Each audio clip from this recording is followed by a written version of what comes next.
This is Eric Rutan of Cannibal Corpse. You are listening to the Scars and Guitars podcast with Andrew McKay Smith. G'day everybody and welcome to the show. My guest is Robert Saylor. He is an Associate Dean for Evaluation and Assessment, Associate Professor of Theology and Culture, and Executive Director of the Centre for Pastoral Excellence and the Lilly Endowment Clergy Renewal Program at the Christian Theological Seminary in Indianapolis. Robert is also an author and a theologian who specialises in the intersection of faith and modern society, covering pastoral sabbaticals, theology of the cross, and religion's role in today's culture. I have been looking to have someone like Robert on the show for a long time, and it is with great thanks to Steve Von Til from Neurosis for the introduction. Now, it's tempting to say that Robert is a different guest from what you are used to, but that simply isn't true. Just keep a few things in mind. I was the first journalist to reach out to Stuart Anstis, who blew the lid off the popular narrative, all the bullshit surrounding Cradle of Filth, and I'm the only person to interview Trey from Morbid Angel's mother, and some of the information that she shared is that Trey grew up in a deeply Christian household. So there you go. And of course, regular listeners will know that across 800 other episodes, you've become familiar with my technique of allowing the guest to broach topics across all social, political, and religious contexts. Now, this chat, it goes well beyond typical discussions of faith. It's an exploration into Robert's path to spirituality, ministry, his scholarly work in theology, and much more. I'm very excited to share this with you. So here he is Robert Saylor. Nice to meet you, man. Yeah, likewise. It certainly looks like an academic's library behind you there. That's we create chaos wherever we go. So let me try to adjust this lighting here. But that's I'm at my home library now. But I'll head into the office later. Whereabouts are you based? Gold Coast, which is just a bit further south of Brisbane, the capital of Queensland. God, it's I was just in London, and I met up with a friend of mine from around the Sydney area, Lloyd Swanton from the Next. I don't know if it's a jazz trio. The Next, yeah, fantastic outfit, great, yeah. Yeah, they were in London, and I've known Lloyd for a while now, and oh man, that's just transcendent stuff. Oh, it is. You're right. Yeah, it's a sort of music that I often put music on, like the Next, in the background when I'm studying or going through things or even writing, and it doesn't interfere with my writing. Anything else apart from that type of jazz and classical music, though, interferes terribly. So I've got a real appreciation for the Next in that way. Yeah, and they really something that I always appreciate when they perform live is just, you can talk about how the music is structured in an improvisational way, but it's really the textures when they perform live, right? Like, especially the piano player, Chris, the way he's hitting the keys, like the way his sort of hand is muting certain things, like there's a lot of textual variety when they play live that I really noticed this time. Yeah, they remind me of musicians that are able to have a conversation with each other using scales and modes rather than the English language. That's what it reminds me of a lot. Now, I'm a musician, right, but I know jack shit about most scales and modes, to be honest with you. I've tried, but my brain just doesn't work that way. I have to play everything out, and I've done a lot of improvisation in that way of just hitting the wrong note and sliding into the right one, this sort of thing. But I listen to those guys, and there's no room for that there. It's like what the Mr. Bungle bass player does, Trevor Dunn. He gets involved in a lot of that. Dunn, yeah. Yeah, magnificent bass player. And his playing is sort of lost, I think, on most people in the rock scene because he really can play that modal jazz stuff as well. I actually I'd heard the Mr. Bungle records, but the first time I saw him play live, it was actually with some John Zorn ensembles. Yeah, like that kind of. And then I go to the Big Ears Festival every year, and he has a trio that he has. What's it called? Trio Convulsant. Yes, with Barry Howerson and so on. But yeah, I mean, and that was all upright, right? So I mean, you're right. He's just I mean, he's singing on a theoretical level, but also I remember from that performance the way Yeah. he'd hit on the upright, he'd get into the positioning and then just like come across hard like this instead of just the pick, slide across. It's amazing. Yeah, he's got huge whatever the muscle is across here with Trevor. Here you can just see it. It's just used to stretching across. And I think the drummer's name is Dan Weiss, if I'm not mistaken, who's just magnificent as well. I have had a conversation with him, but it was a fairly short one. I'd love to have a chat with him again because he's a huge extreme metalhead as well. But he only just does the jazz stuff as his musical manifestations live and everything else. But he'll often play this stuff wearing a obituary T-shirt or what have you. It's yeah, it's just a lot of natural theoretical and actual crossovers, not just theoretical. Like Tyshawn Sorey, the drummer that just I think he just won a Pulitzer Prize for a suite he composed. But he's plays with like Vijay Iyer and that sort of thing. He's I saw an interview with him, and somebody asked him, what influences you the most drumming wise, and he said Meshuggah. Like he immediately started listing like Meshuggah tracks and just kind of this encyclopedic knowledge of technique and so on. It's like people aren't bound by categories anymore.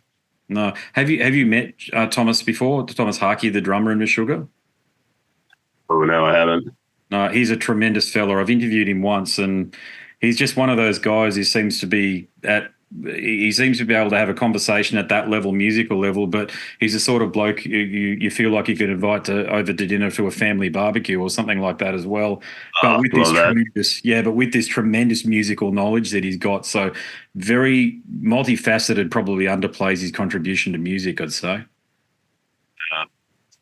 Well, I'm glad Steve connected us. You interviewed him? Is that how you met him, or you known him for a while? No, I know him through. It was just the interview. David Brenner from Earsplit PR sent me the promo, and I know David over email, and you know how it is. I've been doing this for about 8 years or so now, and I love Neurosis, so I quite like what he's doing with Harvestman as well, particularly the new one that he's doing, the Triptych series that he's got going on at the moment.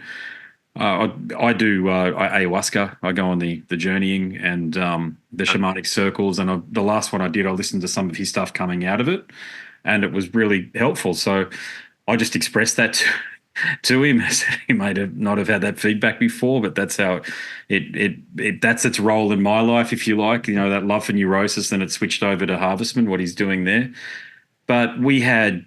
The best way to describe it is an off-the-record chat afterwards, and I spoke to him for a couple of hours, actually. Tremendous fella, and I was talking to him about how my faith in Christ and Christianity has been strengthened through ayahuasca, which is quite the opposite to what a lot of the propaganda out there is talking about it being demonic and what have you. But I mean, I've seen and felt things that have been absolutely tremendous. A reawakening.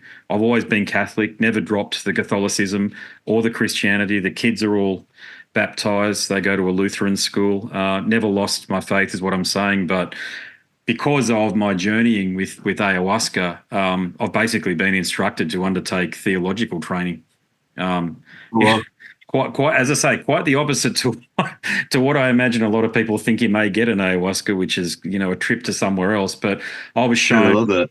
Yeah, I was shown in previous lives that I was in one of them in particular. I was like a wanderer and preaching the gospel, if you like. And I hadn't finished my work from them, so I had to continue on part of that work in this lifetime as well. But along with, and here's the challenge for me, Robert, is along with everything else that I do.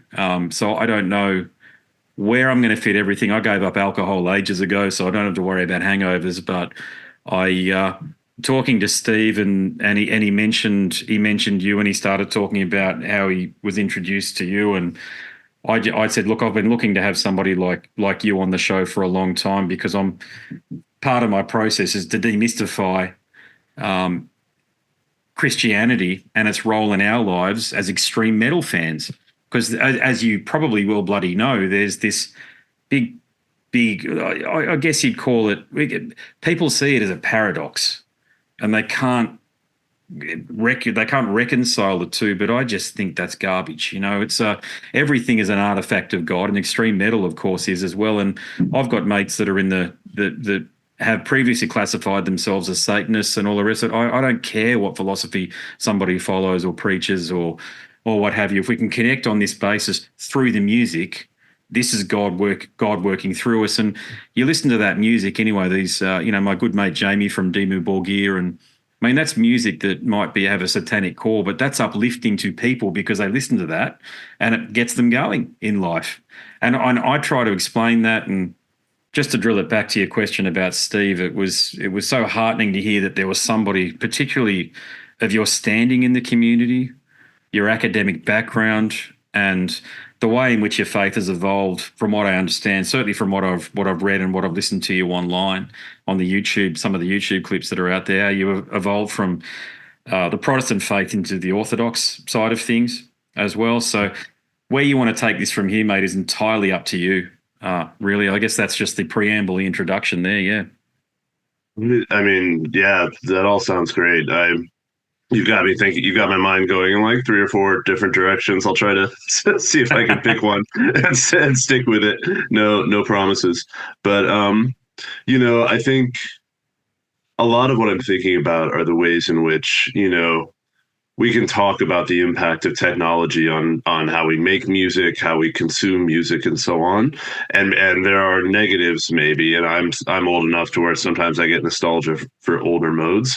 But one thing that I think might be behind a new sort of opening to the ways in which more extreme metal, even like sort of black metal type stuff, can coincide with spirituality, including more ancient forms of spirituality. I think part of that actually has to do with the fact that music is much more accessible now online, so that people don't have to take the marketing for it. You don't have to take someone else's word for it. What I mean is, I think part of the impact of the internet is that it allows people to do a lot of their own self-discovery, and so someone can come upon I'm thinking about Sun, for instance, whose music I really, and Steve O'Malley in general, just a lot of his projects. If all I had was, if it were 25 years ago, I don't know, 30 years ago, and all I had with a band like that was sort of the presentation through magazines or propaganda or so on, the aesthetic might be such that it's like, oh, that's not an aesthetic I can jive with. But now, since I could just simply click on a track and have that sonic experience, actually get the music itself apart from the controlled aesthetic presentation, then it allows people to sort of form their own conclusions, and not even just to see what the music does to them. Like, how does it speak to them? Sun's music really speaks to me. Wolves in the Throne Room, right? Is our other band. They just like hit me on a certain level. Same. So I think that's part of it, is just kind of the new freedom to discover. I also think, theologians are talking a lot now about what does it mean. It's not like we can just turn back the clock on and go back behind modernity and the impacts of modernity. And there are a lot of reasons why we wouldn't want to, right? Modernity's like anything else, is a mixed bag, including a lot of good. But when you look at the impact of humans upon nature, the environment, the way in which the world is, our ability to live and thrive in the world is threatened through climate change, that sort of thing. Any sort of resonance that we can find between what does it mean to live in the world in what I would call a graceful way, coming out of Christian theology, and then the kind of conjuring that like Steve's music does, Wolves in the Throne Room does, Panopticon, like these bands that are on the one hand embodying some of the harshness of human technology, but also there's a yearning in there, right? Like for a different way of walking on the earth and being on the earth. I think there's a lot of deep spiritual resonance there. Like those are 2 things on my mind as to what might be going on in terms of some of that connection. Yeah, that's a good point, that one there. But what about for you? Where did your journey? Let's just start with the musical journey, because that's what just about everybody listens to my show because of I think realistically everybody would listen to my show from the musical standpoint. So let's start there. What got you into? And if I'm wrong in saying this, in terms of it's not quite extreme metal that you get into, but the types of metal that you get into, how long have you been into them, and what got you involved?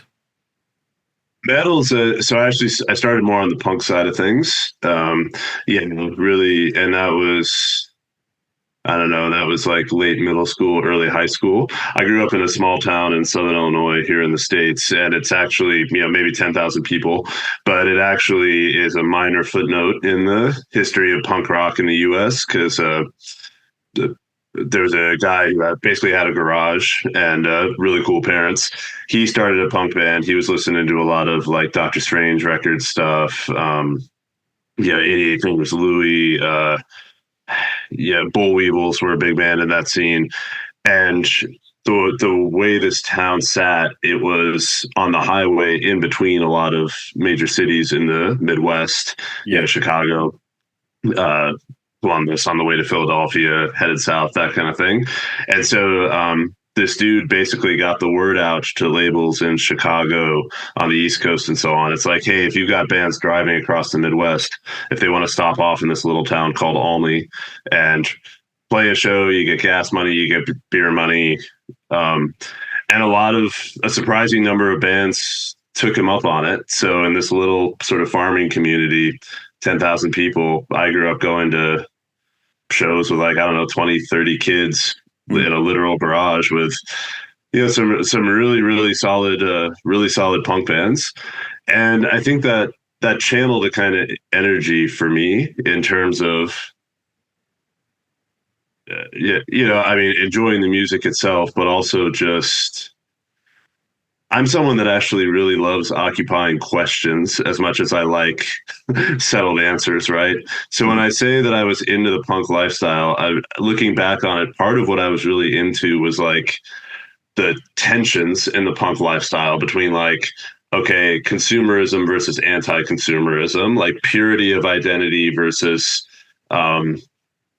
identity that is kind of open to all. You know what I mean? Like, as long as punk's been around, there's been this question of, oh, what's really punk? Is that really punk? Or are you really living the punk lifestyle? And people can either get really annoyed by those questions, or they can be like, no, those are actually kind of the right questions in terms of just navigating life.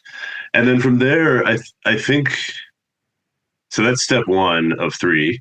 Step two, actually, I think, is that same kind of spirit led me actually for a while into more contemporary classical, like 20th century classical, like Goretzky, Arvo Pärt that I've written on, and so on. And even though like sonically that's a far removed from punk, I'd never really been into classical before because it seemed very staid and measured to me. I don't feel that way about older classical stuff now, but at the time, like late teens, early 20s, it's like classical doesn't speak to me. But I discovered Pärt, I discovered Goretzky, I discovered Taberner, like some of these others, and they're there's kind of that outsider aspect to it there. And those two things together, to answer your question, probably led to me discovering whole sides of metal, I'd say in my mid 20s or so. So probably in my mid 20s, I went from being what I would consider sort of punk in my vibe to a lot of my consumption is progressive metal, some extreme metal. I'm thinking about ISIS. I'm thinking about Wolves in the Throne Room. I'm thinking about, Neurosis was always in and around. I sort of rediscovered Neurosis through Steve's solo stuff, but Sun was big. Boris, those are some of the bands where, those two things came together, I guess is what I'm saying. Like kind of punk energy was sort of the experimental outsider symphonic stuff. Mersbo eventually, like those, that sort of thing where it's like there's composition happening here, but it's happening in this tension between creative spirit and hunger at how fucked up things can get. Yeah, definitely. Yeah. But what about your theological training then, or your training in ministry, I should say, frame it that way? Did you find that, like, put it this way, did you come into any of your lectures with the Neurosis t-shirt on and people sort of looked at you sideways? Did you ever have any of those moments? Yeah, I think it's It's funny, and everything that I just described is happening in parallel with my theological training. It was like right around the same time that I discovered punk rock that I discerned that maybe I wanted to be a pastor. I was Lutheran at the time, so I go to college on a pre-seminary, pastoral track. I go to seminary basically right out of college. I end up sticking around, and while I'm working in some small churches, I do my first PhD in theology, and so all that's happening in tandem, right? And your question, theology is a big place, just like music is a big place. But I sort of immediately that same tension of, okay, I'm training to be part of an institution, but it's an institution, like in this case, the Lutheran Church, that isn't, it's in flux, right? And people have this sense that it's like, okay, there are some more contemporary questions that aren't being addressed here. And not just me, but I'd say a lot of my colleagues who are training for the ministry, a lot of them were attracted to some kind of what I would call, for lack of a better word, like outsider kind of art, like something that seemed outside the mainstream that they could find. And that wasn't always music, but yeah, I mean, I think what might surprise people is that when I would come into those settings being like, yeah, I like sort of extreme metal. I like some of these kinds of voices and experiences. It actually didn't strike people as much of a contradiction as they might think, because I think there was a lot of people were like, we really need to live in this contradiction for a while. You're not wrong. I've experienced that too. I work for the Uniting Church, which is a branch of the Protestant faith here in Australia. So a combination of the Presbyterian, Methodist, and Congregational churches, they combine, similar to the way that they did in Canada with the United Church. So I'm a content creator and journalist that works for them in the Queensland Synod, and our general secretary at the time, a lovely lady called Heather. They're only in there for a period of time, a tenure, if you like, but she thought it was hilarious that I interviewed satanic bands. And I didn't get any opposition whatsoever. In fact, I got quite a lot of people at work in the Synod who listened to the podcast and who enjoyed the chats. Now, I come from a Catholic background, okay, and I distinctly recall having to hide Deicide albums at home. And my mother's Irish Catholic and was staunchly so through the 80s and 90s. And then there was that. It happened in the States as it happened in Australia too, with the pedophile scandals and the like, and it just smashed a lot of people's faith in, not in God, but the institution of faith apart, particularly the Catholic faith. And I had, my best mate, his mother was used to write music for the Sydney Diocese, I think it was at the time, or maybe Broken Bay Diocese, one of them anyway. And then there was an issue there with that where she wasn't going to get recognised for writing, and I think she ended up stepping away. And there was this big, huge Catholic diaspora as a result of that. And I'm a part of that. So whilst I've never converted to any other denomination, I'm still Catholic. I subscribe, or I'm very much a part of the Protestant faith through the Uniting Church these days, and I just haven't found any of that opposition there. And I think you've addressed part of that in some of your comments there by saying that I think a lot of the people that are drawn to the Protestant faith these days recognise that it's not that it was incomplete before him, but it's more complete by adding in these new things. And a lot of those things is an appreciation for what we broadly call subversive culture. There are artifacts of Christ in subversive culture. Yeah, I mean, I grew up, and I mean, I'm always hesitant to say this because I grew up among really, really good people and in a really good church. I mean, I'm grateful for that. I also grew up, this is 1980s middle America.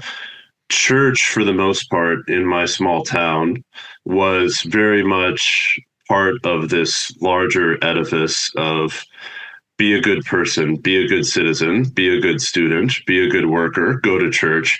In other words, church was very much kind of a brick within the wall of the American dream, rather than any sort of sense of a challenge to that or a questioning of that. And I mean, again, I don't want to knock that and say that people's intentions are bad or that they weren't living out their faith well. I'm just saying that for all sorts of sociological and historical reasons, that was a moment in which church was basically presented as, it's almost like the religious, I I don't want to say veneer, but it's like it's the religious section of what it means to be a good American and a good person. Any sort of subversive sense of, no, actually, this is meant to be disruptive. This is meant to question the American dream. This is meant to question what it means to live a good life. That just wasn't really part of the mix. I had to go and study theology and realize, wow, there have been various times, including all the way back in the early church, where this Christian thing wasn't part of. It wasn't first and foremost how you be a good citizen. It's like, no, there's a danger to this. The early Christian martyrs were executed on the charge of being atheists. That was the charge that was brought against them. And it's because they would not give proper civic obedience to the gods, the Roman gods. And, the ancient, I can go off on this a long time, so stop me. But the civil religion of ancient Rome and the places where Christianity emerges is such that, they didn't really care what you believed inside. What mattered was going through the proper civic rituals so that the gods would continue to bless Rome financially, militarily, and so on. And Christians wouldn't do that. They wouldn't even go through the motions of offering just a pinch of incense to the local gods. And so when they were executed on the charge of atheism, and a very particular kind of atheism, saying, no, our religion actually doesn't fit into this broader civic religion. It doesn't fit into this broader picture. God is both larger and more dangerous than that, the God that we worship. Mm-hmm. And the martyrs were willing to die for that. And the more I've really not only thought about that, but tried to get that inside me. It's like, look, atheism, the lines between atheism and Christianity are actually, it's not a simple line. There's all sorts of things that Christians are called to disbelieve in. There are all sorts of gods and conceptions of gods that Christians are called to disbelieve in. And so when I'm listening to, deicide or bad religion or, Meshuggah's got some, harsh stuff to say about religion. Even I venture over into Insomnium or Rotting Christ or something like that. It's like, yeah, there's something native about this anger towards a theology or a church that is misrepresenting God for the sake of power, political gain, whatever. That's actually baked right into the Christian thing from the beginning. And the earliest martyrs died in exactly that spirit. Yeah, you raise a very good point there. Just the last one there. I just had a chat with Glenn from Deicide in the last fortnight. And I know he's Sicilian heritage, so I know he grew up in a Catholic household. He confirmed it. Okay, I didn't know for a fact, but I said, did you grow up with the Catholic artifacts, such as fish on Friday? We certainly did, and going to church every Sunday. And he more or less confirmed that was the case because he said his mother, who was Lutheran, funnily enough, was a Sunday school teacher. So I've often said that if God was alive, he'd be a Deicide fan. Okay. Yeah. Yeah. There's a great author, Meryl Westphal, who wrote a book, Suspicion and Faith. I don't know if you know Peter Rollins' work, but Peter Rollins has this whole. Yeah, he's a contemporary Christian author, but he used to do a thing called Atheism for Lent, and he got it from Meryl Westphal's book, and the book is about it's about Nietzsche, Marx, Freud, Feuerbach, all of these sort of major voices in atheism and suspicion from the 19th and 20th centuries. And what Westphal says, it's like, look, Christians ought to be reading these guys for Lent, because in the same way that the prophets in ancient Israel would sort of call out Israel's practice of its own religion, saying, look, you think about Amos, right? It's like, yeah, you're doing all the ceremonies, right? But what about the poor? What about the widows that you're trampling on? In the same way that the prophets would call out the practice of religion when it deviates from what God wants, we read someone like Nietzsche, let's say, on resentment, and say, look, as a Christian, when have I been guilty of sort of weaponizing my faith in order to, or Marx, right? Like, when has not just my church writ large, but I want to pause for a second and say something here. You mentioned my becoming Orthodox. Yeah. One of the things that I've really tried to onboard since I've been Eastern Orthodox these last 4 years or so is that whenever I talk about the evil out there and the injustice out there, it's got to start from within. You know what I mean? In other words, like I can start complaining about the church in any given moment and saying, oh, it's supporting injustice, or it's not keeping up with the real questions. But what I'm trying to train myself to do is to be like, okay, but start with myself. Instead of like blaming the thing out there, how does this live in me?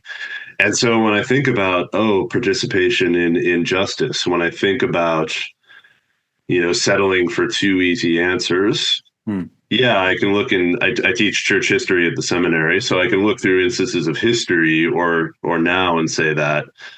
But spiritually, I also try to like look within and be like, how does that start with me? Like, how do I participate in that? But anyway, like if you think about that as a Lenten exercise, then all of a sudden it's that same thing where it's like, it's not just the line between belief and atheism. It's also Christians finding value in voices that are calling out religion, including ours, calling out the church.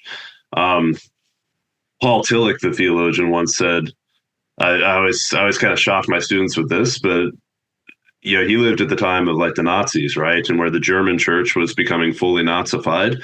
And he says in one of his books, there are multiple forms of Christianity to which atheism is superior. In other words, now he believed as a Christian that there were forms of Christianity that were superior to atheism, of course. But it's like, again, that line between belief and unbelief, it runs right through religion and says there are ways of practicing and believing that are death dealing. And there are other ways of practicing and believing, hopefully, that foster life. And disbelief can be a really helpful place to meditate on where that line goes. Yeah. Well, one of the things that I recall distinctly in my teenage years was learning that an active part of your Christian faith is actually questioning the faith. So actively questioning the faith. So you go through those moments where, God help me for the grace of God, but mentioning these sort of things. But when a parent loses a young child, this sort of thing, and they just find that, where is the work of God in this? And those are the moments where, reasonably speaking, somebody says, "Fuck you, God! What the hell? What the earth is going on here?" So, for you, did you ever go through that crisis of identity where you did question your faith? Yeah. Hope does not come easily to me. Like, I'm not a particularly optimistic person by wiring. And now hope is different than optimism. But I mean, yeah. And I mean, you're right. I mean, there, but for the grace of God, it's been less through personal tragedy. Yeah. And more, I haven't told a lot of people this story, but, and I won't get into all the details, but, about 8 years ago, I read something really horrible on the news. I won't even get into it. It related to a child dying. And it's one of these, like, it wasn't front page news. It was just, this horrible thing happened to a mother and child, and it went into the details a little bit. And I remember I live in Indianapolis. I was in Los Angeles doing something. Oh, and the night that this happened, I was at a gig. I was at a Tim Hecker, Ben Frost gig, like the, like really intense, soundscape, like ambient kind of music. And I'm walking back, it's about midnight, and I've been taking in this really intense sonic music. And I don't know, I think I'm actually staying on the Sunset Strip for some reason. So it's like passing by all the whiskey and all that shit. And I just have this existential collapse, man. Like I can't stop thinking about this child and the mother. Yeah. And I can't stop thinking about, oh God, we live in a world where that happens. And I'm not a Calvinist to where I think that every single thing that happens in the world is it has God's direct fingerprints on it. So it wasn't even that wasn't my problem. It wasn't like, why did God do this? But it's like, why do we live in a world where stuff like that is even possible and could happen to any of us at any time? And even if it doesn't happen to me, the fact that it happens to anyone, like, how can there be that much evil and cruelty? It was like my version of like what we call the theodicy problem, right? How can God be justified in the face of all this evil? And I just remember that I sat down on the sidewalk in LA at 1 a.m. and I think I couldn't move for, I don't even know how long, man. Probably a couple hours. Jesus. Yeah. And I thought that was it. And eventually I just, what do? You just pick yourself up, you go home, you try to sleep, you get some coffee, which even that kind of taught me something. It's like, okay, what happens? What do you do the hour after the world ends, but that's an extreme version. But I tell that story because it's like, that's in me, like whenever, and it's not a spectrum. It's the other thing I want to say. It's not like when my faith is going really well or I have a really intense, good experience with my faith. It's not like I'm furthest from that moment, because I actually don't think that's how faith works. I think it's more like it travels side by side. Like, we just had Pascha, our Easter celebration in the Orthodox Church, which comes after a whole week of services. It's an amazing, beautiful time. On the one hand, I feel strongest in my faith during those moments. On the other hand, when I feel strongest in my faith, that haunting of doubt or of hopelessness is traveling right alongside it. And I just think to be honest, I don't know that I'd want it to be different. I don't mean that in a self-aggrandizing way. I'm just saying, somehow living in that fight. Like, I think faith is a fight. I think it's I don't trust a faith that's not, for myself anyway. I don't trust a faith that's not a fight, because if I'm not fighting, then chances are I've settled for something. I'm deluding myself. I'm not paying attention. But no, I carry that kind of within me, and I think I'm trying to learn to value it and to live out my faith in God from that space, rather than try to get the kind of faith to where I don't have it anymore. I don't know if that makes any sense. It does, but you've mentioned we've talked about orthodoxy a little bit. I'd just like to ask you a question about that side of things. So you are a Lutheran pastor, if I'm not mistaken. So you've actually got that title, or have you had to renounce that title? I gave that up when I became Orthodox. Yeah. What was it about orthodoxy that drew you to it? Yeah. It was a long process. I think the first few times I encountered Orthodoxy, I actually didn't like it very much. It's like, oh, these services are too long. The preaching's not good, and so I became a Lutheran pastor and then a Lutheran theologian. I taught at a Lutheran seminary. My first PhD was in sort of Lutheran theology, and which I really value. I value all of it. It was actually the art that kind of drew me to Orthodoxy originally. But the thing about being Protestant, and I actually wrote about this when I was a Protestant, is, Protestantism is the freedom to sort of mix and match from lots of different traditions. So I'd say for probably close to a decade, I was into icons, I was into Orthodox icons, I was into Orthodox chants, some of the prayer practices. But for a long time, it was like, oh, I just add this to my Lutheranism, and that's part of the freedom of Protestantism. And I have a lot of friends that still feel that way. I'm not trying to knock it. For me, though, again, since this is a conversation partly about like extremes, right? It's when I really started digging into the stories of the saints. The best way I could put it is when I saw how the saints shaped their lives towards living out not only their faith in Christ, but actually sort of being patterned by Christ in a deep way. Mm-hmm. I'll give you two examples. My patron saint is a guy, Moses the Black. He was a robber. He was a murderer. This is in Egypt. He's from Ethiopia, but he ends up in Egypt, hiding at first. He's hiding out at a monastery, but then the more he's at the monastery, the more the monks kind of get to him in a good way, and he becomes a monk himself. And he becomes this incredible spiritual leader of this monastery in Egypt. So many great stories about him, but he's there for decades until he's an old man. When he's an old man, monasteries would often get attacked by bandits, because they had resources and so on. Bandits are coming to this monastery, and all the monks are going to flee because it's clear that whoever stays is going to die. And Moses says, "I'm not going to leave." And they're like, "Why?" And he said, our Lord said, "Those who live by the sword shall die by the sword." Yeah. I lived by the sword, and now it's my time to fulfill this. And this was after decades and decades of repentance and service to the monastery. I mean, his bandit days were long behind him, but he still saw, it's like, this is the completion. This is the bringing of this full circle. And so that's one story, and an even more extreme story. And every time I tell this, I'll just let you react how you're going to react.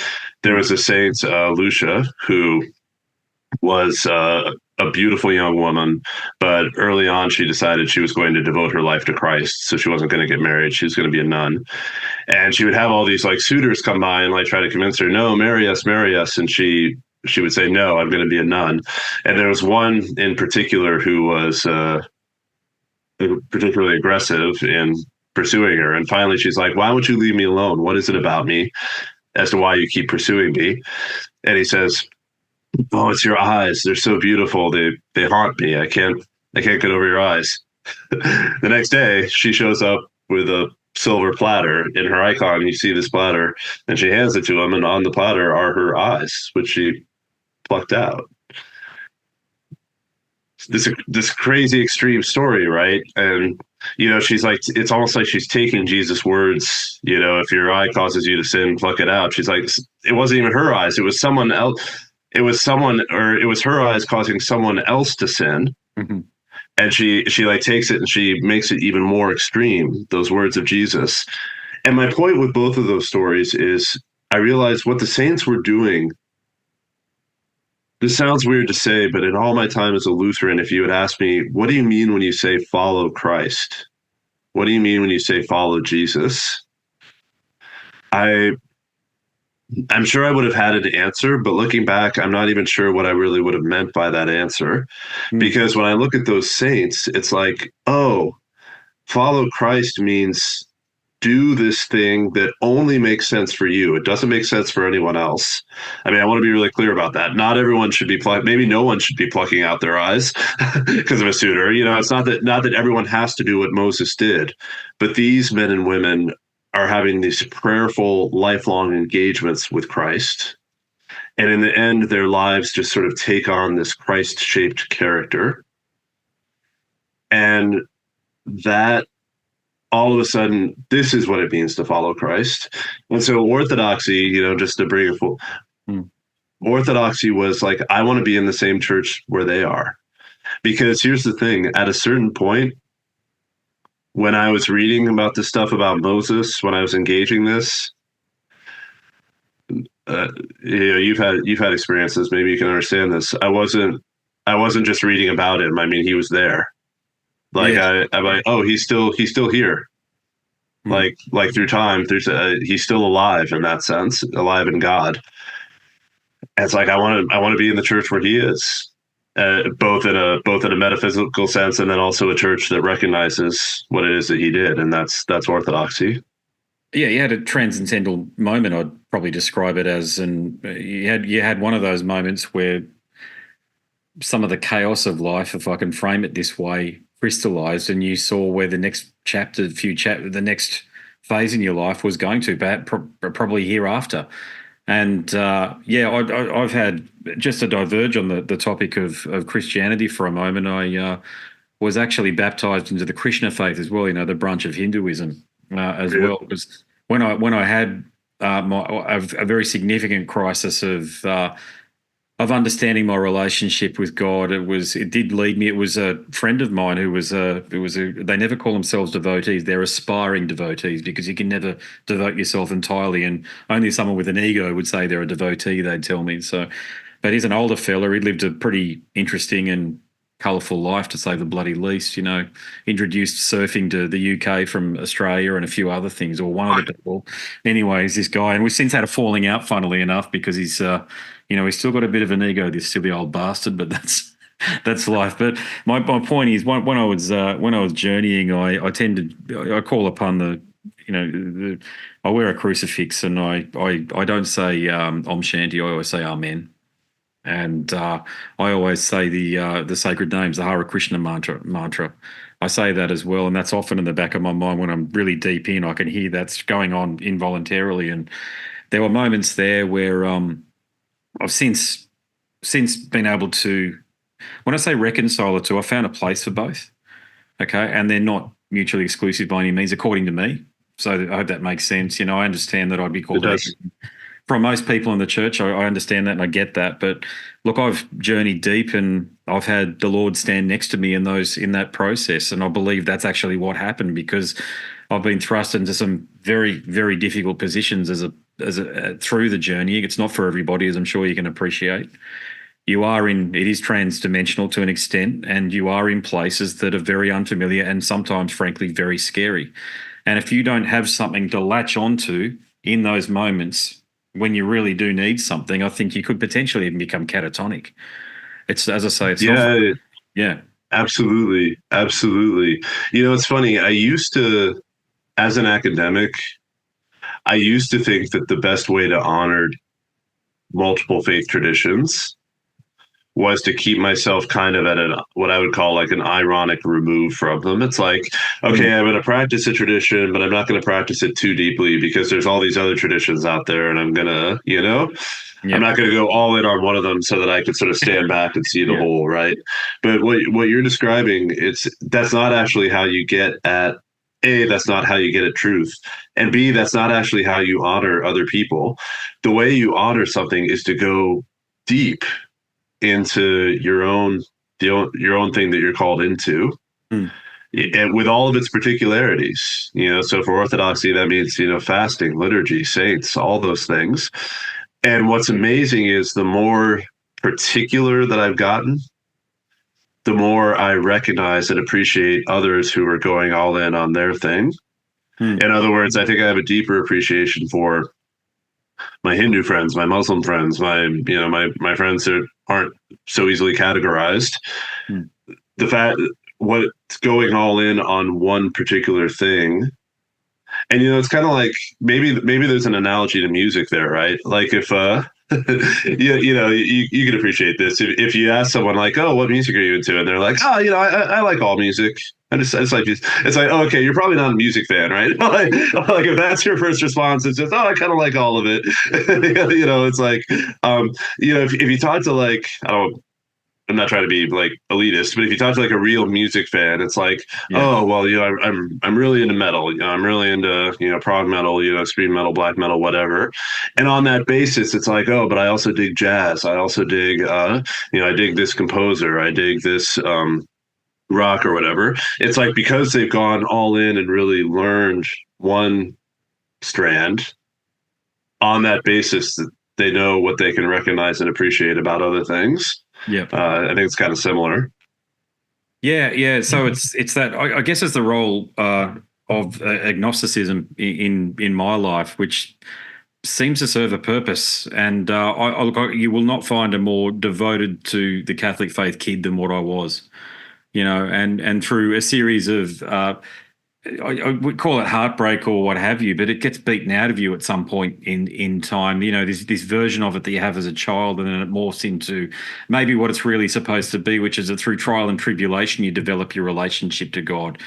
And I just haven't. I've just found a way to reconcile the two. And I'm not your God-fearing Sunday. You know, I don't attend church on Sundays anymore, I must confess, and I haven't done so since the early 90s, Catholic Church in the early 90s. It's just life sort of took a different direction when I was a teenager and joined bands, and it's hard to wake up and go to church at 9 a.m. or 8 a.m. when you've got a bloody hangover, you know.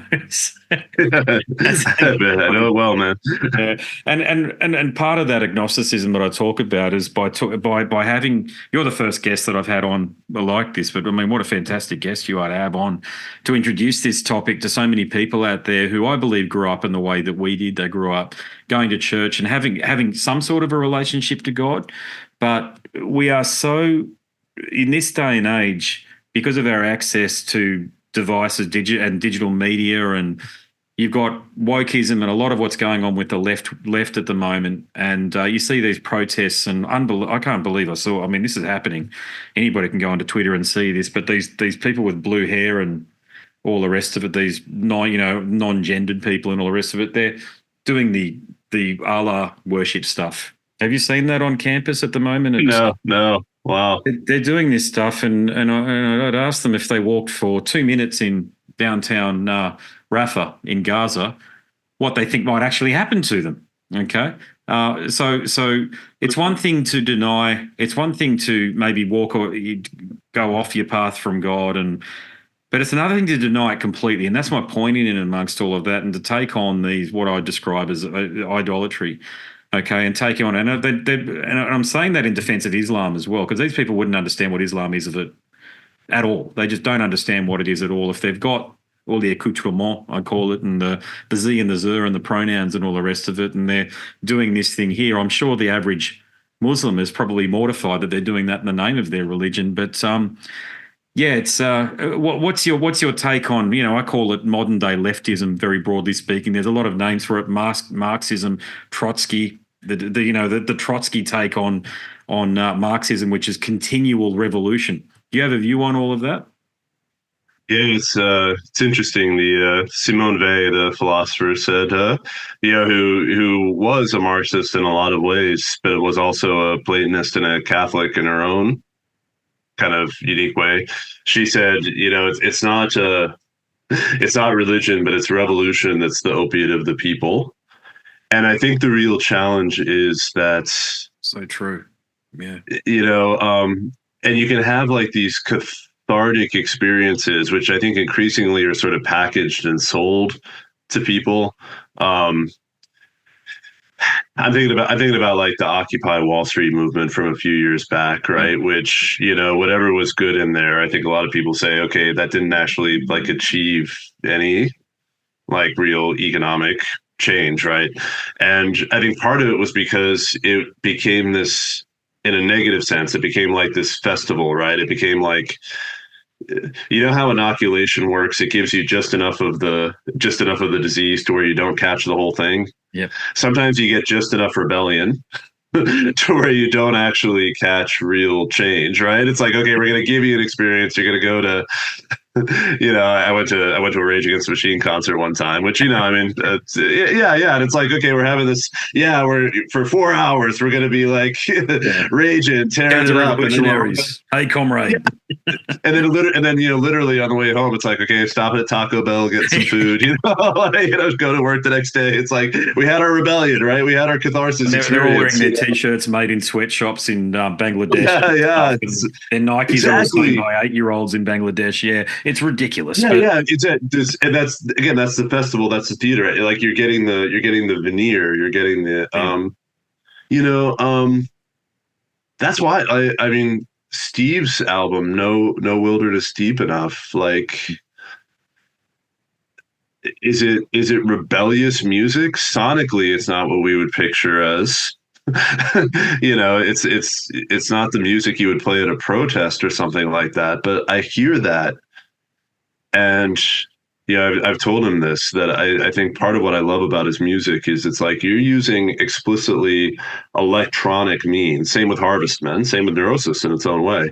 You're using electronic means to conjure a spirit of what it would be like to be more connected to the deep rhythms of the world, of creation, of nature. And like, to me, that's rebellion to me, right? Like, me living in that space and me sort of submitting to it shaping me and putting me at odds with the constant spectacle.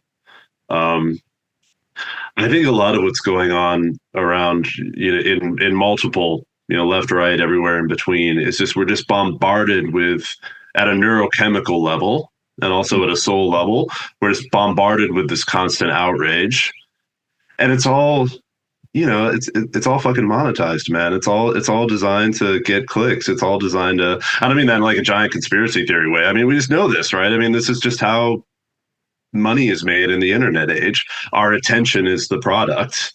Our attention is the commodity. Yeah. And the more clicks we give on our attention, then that's how the money is made. And I think that the damage that that's doing to our ability to not only sort of sit with ourselves, but sit with each other at a soul level, that's not the only thing going on with like all of the unrest and so on, but it's I can't help but think that that's a lot of what's in the background. I tend to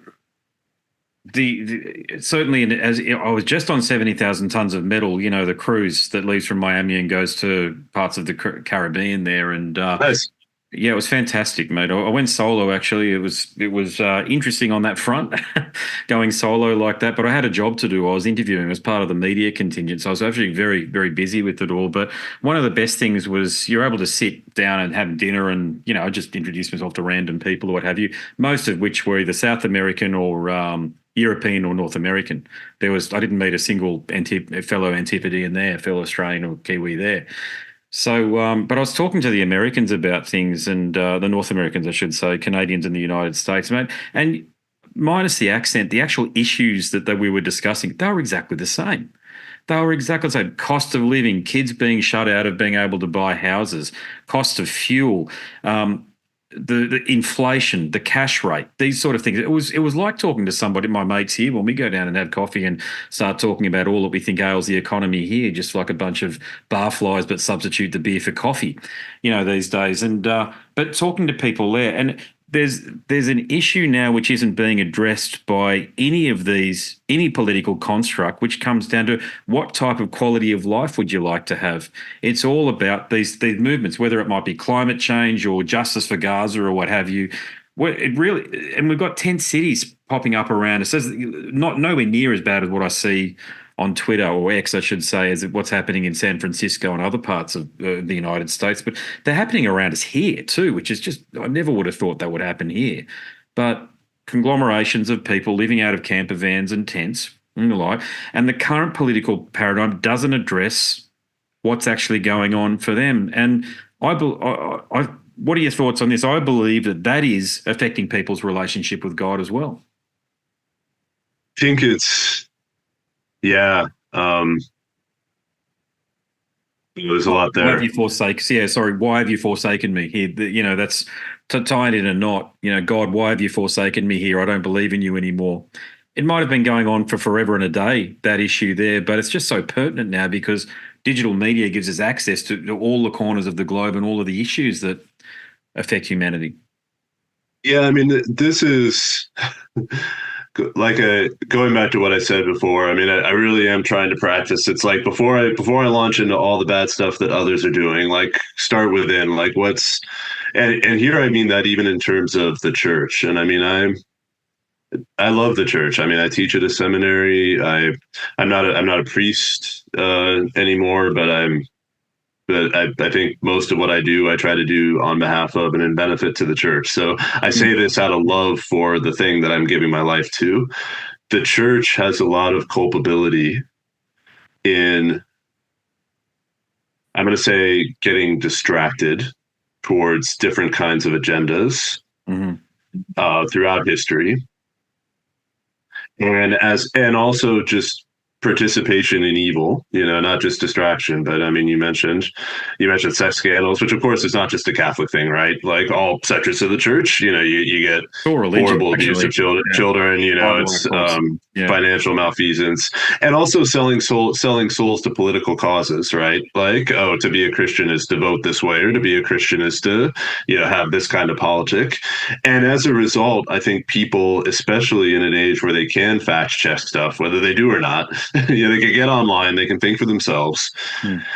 And the way I think that connects to what you're saying is, if the church no longer is a responsible witness to its own core story, which to me is, the life, death, resurrection of Jesus Christ, and what that means as far as the call to love, the call to serve, the call to be with each other in a different way.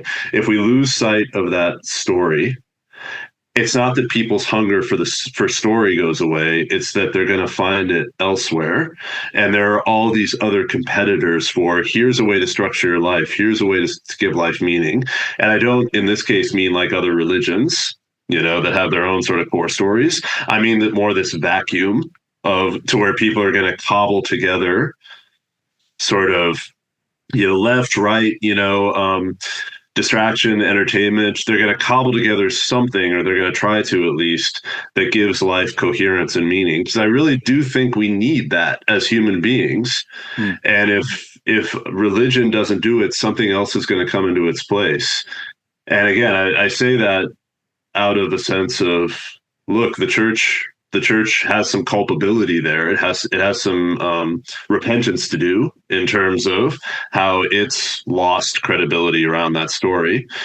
But part of the reason why I think we need that story is because you see the intensity of the outrage and the emotion that gets attached to things, where it's like, wow, where's that anger coming from? Where's that intensity coming from? And I think it's misdirected energy from where that energy is supposed to go, which is, and for me as a Christian, I have a way of speaking that way. But it's, we have these fragments flying around, and these fragments get so much energy attached to them because that energy is sort of seeking out that whole, seeking out that coherent story.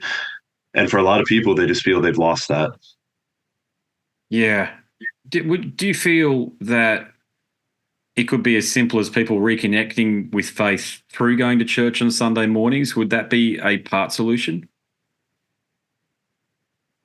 Here's the thing about Sunday mornings. And I don't mean this as a criticism of anyone who doesn't go to church, but because I don't always feel like going to church on. I love the liturgy, and I have to drag myself out of, much less my kids. I gotta drag everyone out of bed on Sunday morning, and it's tough. But when I do that, I am sitting there wrestling with God in the company of people that I would not have picked myself. You know what I'm saying? It's like, it's not me and my friends getting together. It's not me and my circle getting together. It's like, I'm sitting here now with people that have come to this place. God's brought them there. Life's brought them there. And if I'm actually going to have an authentic experience of God, I'm speaking for myself. If I'm going to have an authentic experience of God, it can't just be sort of in my own head with my own self-curated inputs, whether that's stuff I'm reading, music, or whatever. I've got to get confronted by this thing that's genuinely outside of myself. Let me tell you a story to illustrate. Dietrich Bonhoeffer, the great 20th century theologian, resisted the Nazis in World War II. He lived for 2 years at an illegal seminary, actually in Finkenwalde, Germany, before the SS shut it down. And he wrote this little book about his experience there called Life Together. And as the title says, it's about how do Christians do life together? What does it mean to be in Christian community? And he has this thing in there on confession of sins. And in the Lutheran Church, as you may know, unlike the Catholics, for the most part, especially in his time, individual private confession went away with the Reformation. All the confession was sort of corporate. It happened in worship. Everybody did it together as part of the liturgy. And Bonhoeffer, as a Lutheran, was actually arguing for bringing back private confession, in this case, confession of one brother within the community to another one. Mm-hmm. And when he's talking about why, he says, look, do a thought experiment on yourself.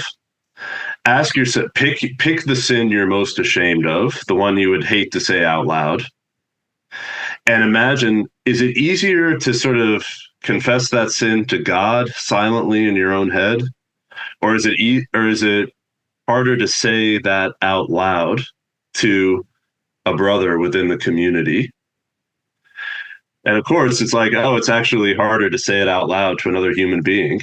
And he's like, why? God is perfect. Why? And other human beings are sinful. Why are you so much more ashamed to talk to a human being than you are to talk to God about this thing you feel ashamed of? It's like, because, long story short, we live in our own heads so often. Yes. It's like we think we're praying to God, but actually we're just sort of keeping it all inside. When we have to say it out loud to another human being, not only is that making it real in a certain way, but that realness and that discomfort actually could be a sign of the presence of God and not just us in our own head. So maybe that's an extreme version, but it's like when I go to church and I'm in community, it's like, okay, God is going to put people in front of me that are doing this thing way differently than I would, with whom I genuinely disagree. I wouldn't have chosen to spend a few hours with them. Some of my church I would, but some I would not. But that's what I need, especially, man, in this internet age where so many algorithms are only showing me stuff that I've told the internet I want to see, right? Yeah. Whether that's social media, it's like my whole world is getting curated narrower and narrower and narrower. Something as simple as getting my ass to church and being around people that I didn't curate or that an algorithm didn't curate for me. I need that to get out of my own head. So to answer, is going to church like going to be the answer to everything? Probably not. But I do think getting out of our own curated headspaces and our own tighter and tighter boxes of what gets curated for us. Yeah. That I do think is going to matter more and more.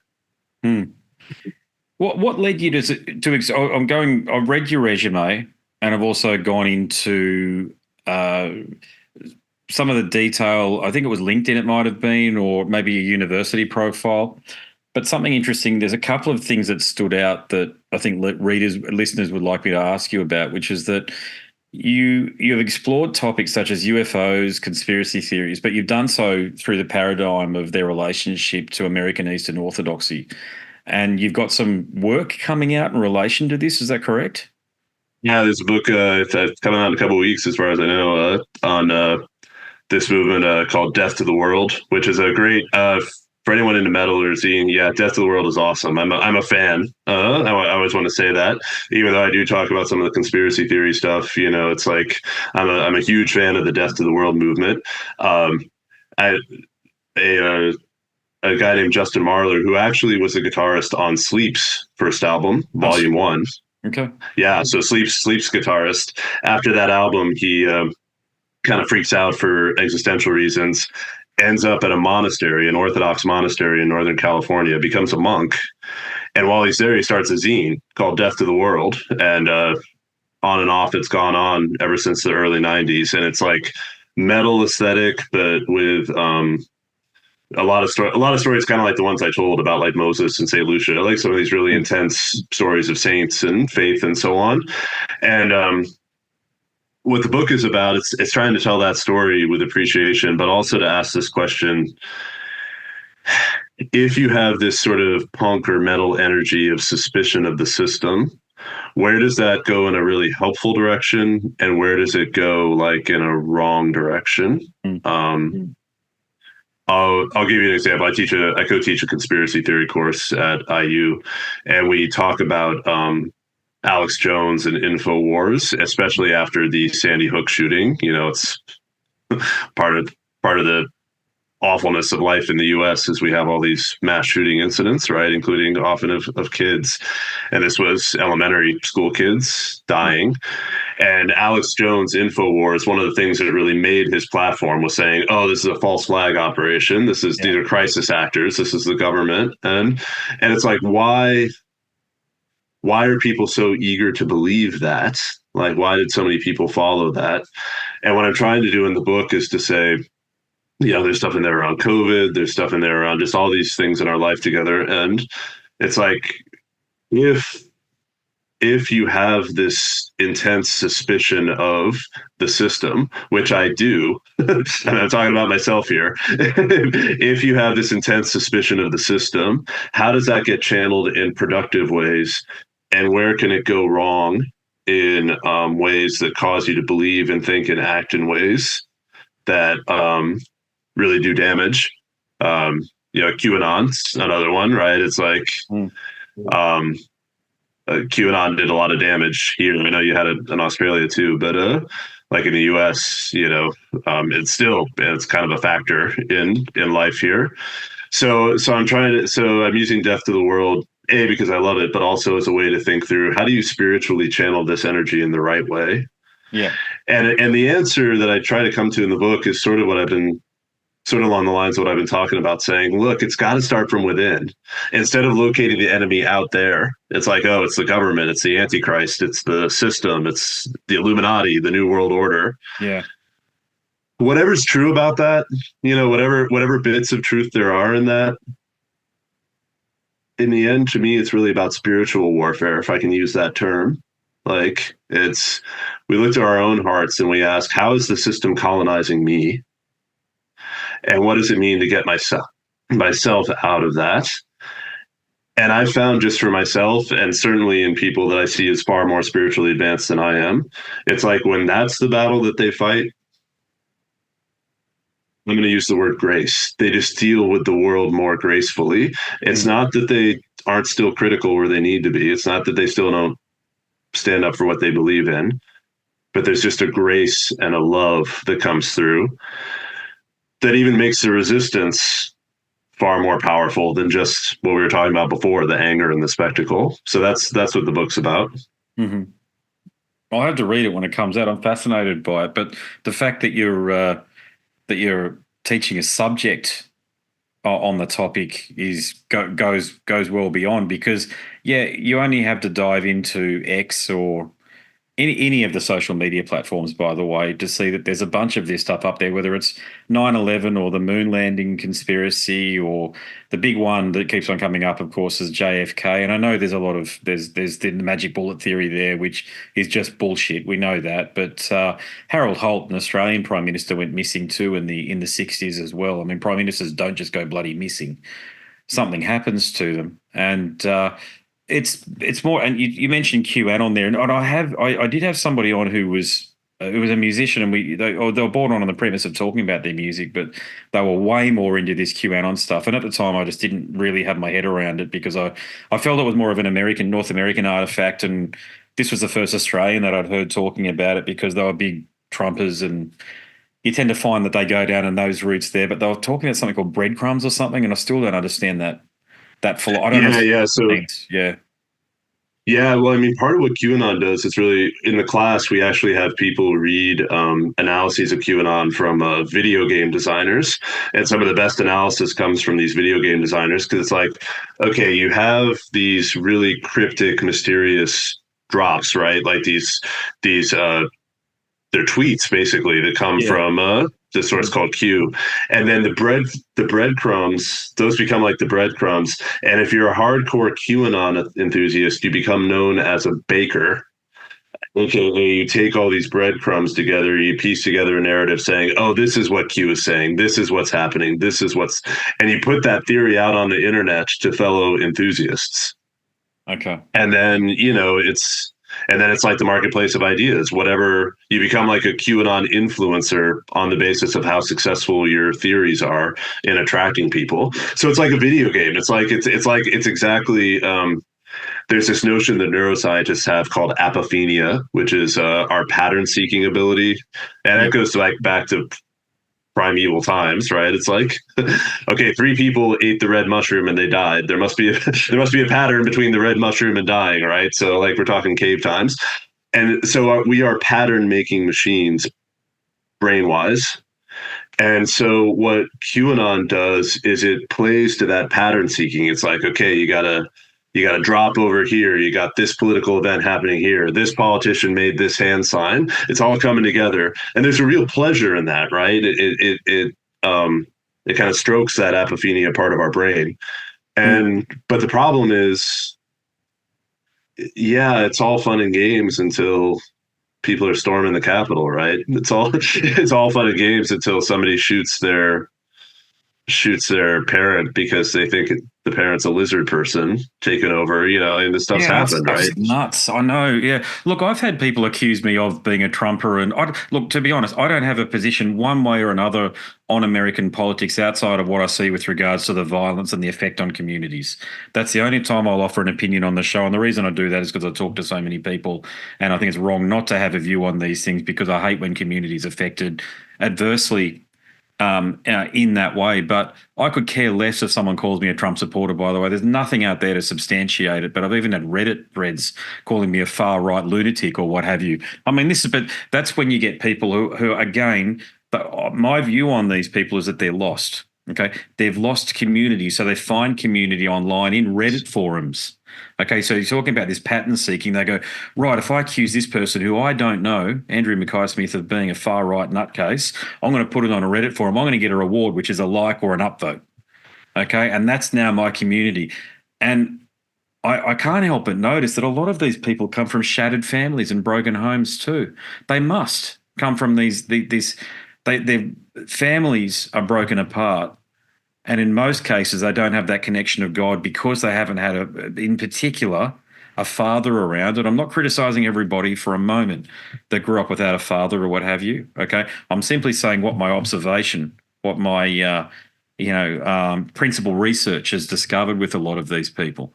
When I haven't gone down the rabbit hole with too many of them, by the way, so it's not a big sample group, but loss of community coupled with not growing up in a nuclear family and the absence of God leads to QAnon or this wokeism and this far left stuff as well. And it's a bit like the National Socialist thing and the socialist thing. That socialist word bloody is in both of them. And so, of course, they share common ground. I know that people on either side will argue to the death that they're completely different. But to the passive observer, you can't help but look at the extreme tendencies that are characteristics of both and go, it's pretty similar bloody ground because there's restriction of liberty. You're not allowing me to have a thought, to vocalize my thoughts one way or another.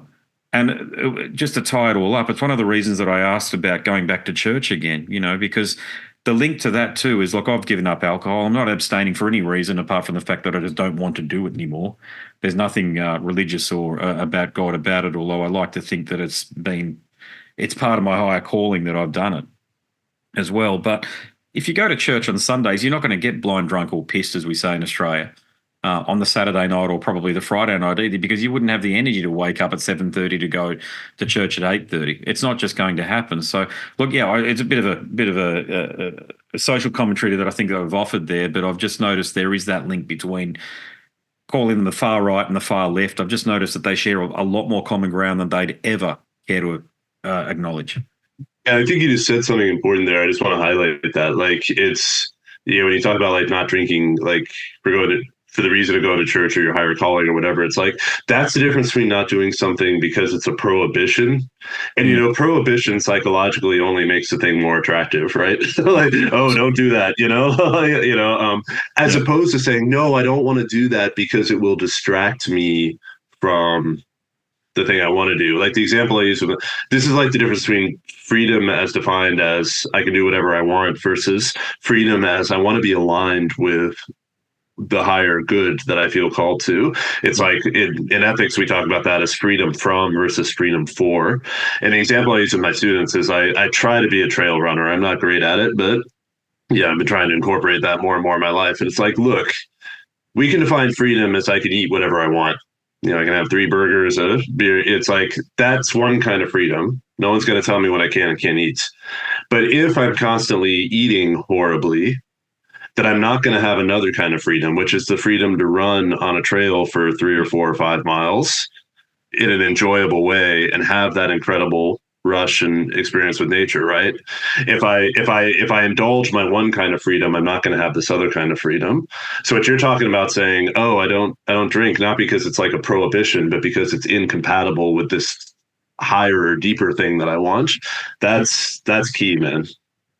Well, I'll share this with you. It was through ayahuasca that I was able to give it up completely. I'd done enough research about it to know that, and also too, you do this with a shaman, and the shaman was very clear that with ayahuasca, it's not a it's a roller coaster ride if you don't, but you've got to be very intentional with it. And one of the things that I remember asking, I didn't ask, it wasn't a throwaway line, but I'd been looking to abstain for a long time, about a decade, okay, because I was just tired of it. And look, just being Australian of Irish extraction, we tend to be able to bloody drink, unfortunately. Like I could drink I'm not saying I can get away with it now, but I used to be able to drink an entire bottle, and I couldn't drive a car, but I certainly wouldn't be rolling around pissed, and I could certainly wake up the next morning and function and deal with the kids and everybody else with no dramas.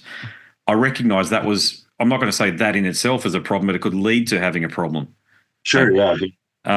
And I thought, well, look, I've asked, and I still pray. I was always praying, and I always said, what is this attraction to this bloody thing? You get to our Thursday night after abstaining since Sunday, and it's like a roaring fire inside of you to go for the wine or the vodka. Vodka, in my case, was always the big one. But through ayahuasca, I was able to give it up. I feel like it's put me on a completely different frequency, but my take on all of that is that ayahuasca is a vine, so it works in conjunction. There's a couple of ingredients with it too, but ayahuasca is the active ingredient.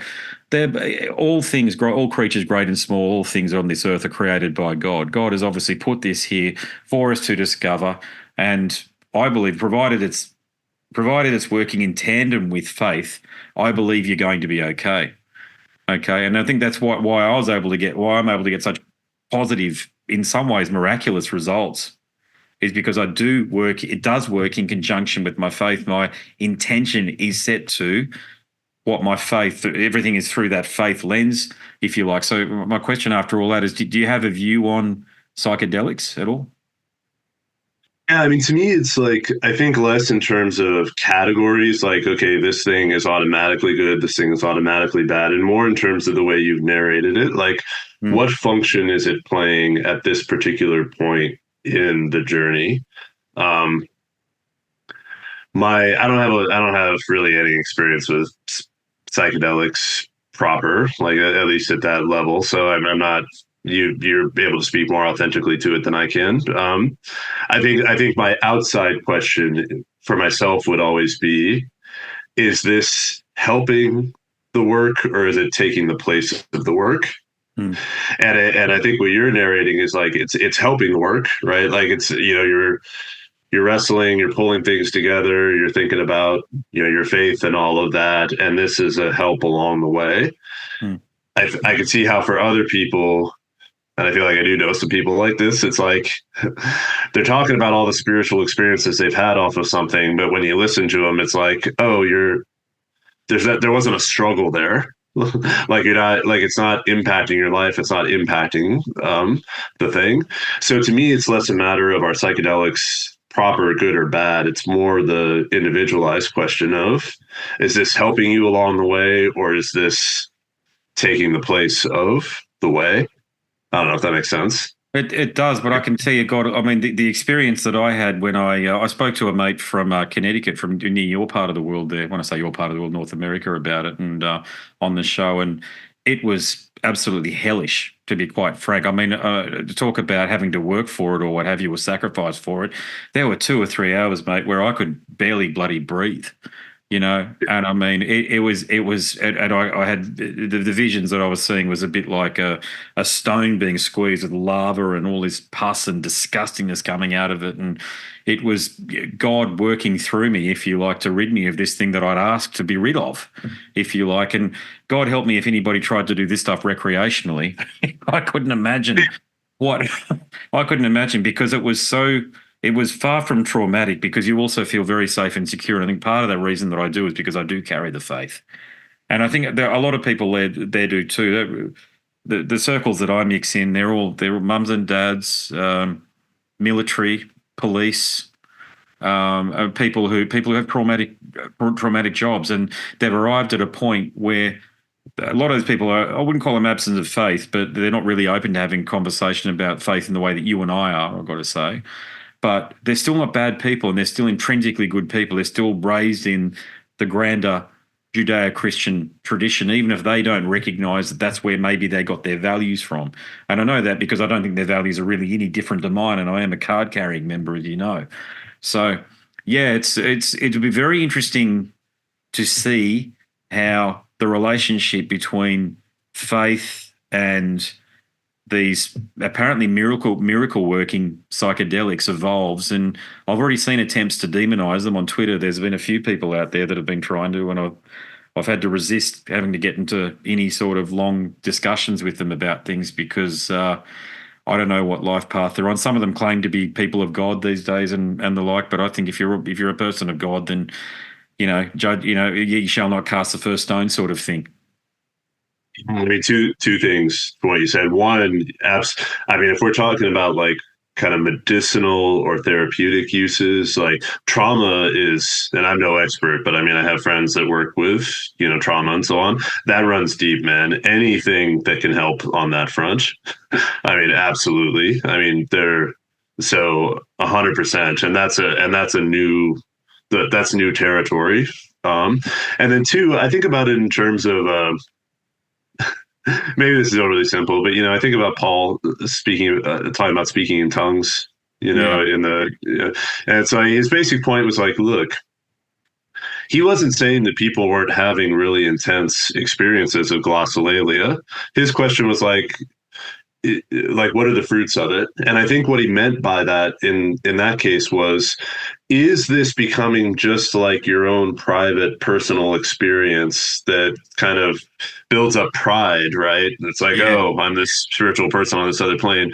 Or are you doing this so that you can sort of come back almost like a bodhisattva, right? You can sort of come back to the community and bring the community along and benefit everyone on the basis of who you are based on these experiences.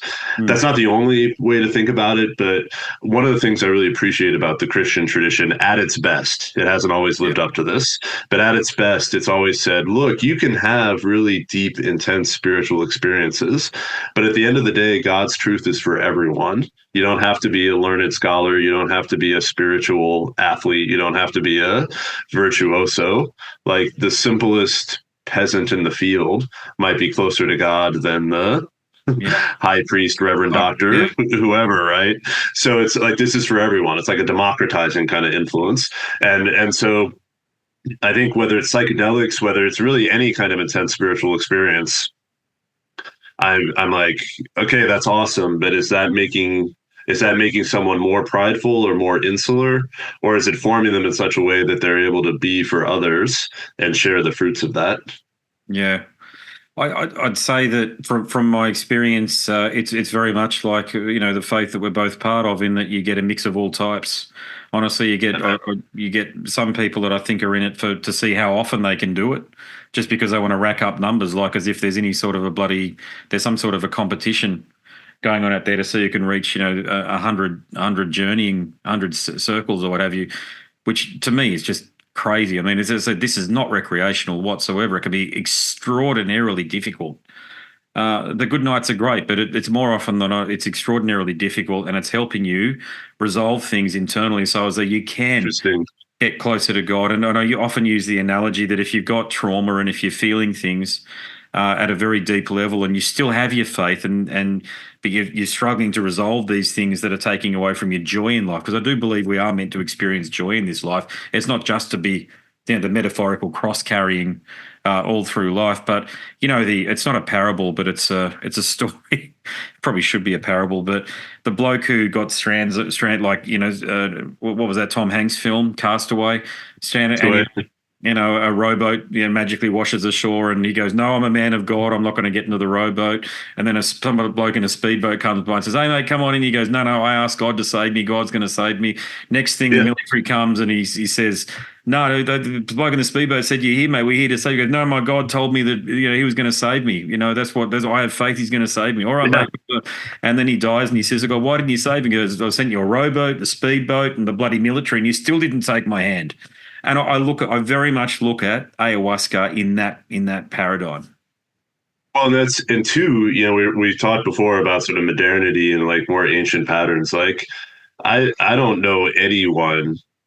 Yeah, I have a lot of friends who are doctors. I mean, and work in the medical industry. I don't know anyone that doesn't think there's something fundamentally broken about the medical complex. I mean, certainly in the United States with our insane healthcare insurance gaps, Yeah. but even just sort of in modern Western medicine in general, for all of its goods, I think it makes total sense to me that future generations will look back and be like, "Oh, that was the time where people were really trying to recapture and synthesize other ways of healing in the midst of all of this." And that's just where what you're talking about. It's trial and error, it's science, it's testimony, it's people willing to be pioneers.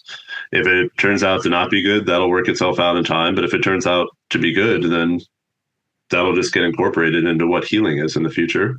Yeah. Look, I've taken up an hour and a half of your time. I feel like in some ways, I feel like we haven't even touched the sides, and we're just getting started. I mean, I'll put it out there now. I'd love to have you back on again. If I understand you're very busy and there's other things going on, but if ever you're keen to have another chat, I'm really down for it. And I think the people that listen to the show, I have people that are right into black metal, and they are. Just in this last couple of weeks, I received one message in particular. I should be clear. From a fella in Melbourne who was telling me that he still kept his faith as well, but he's a black metal musician.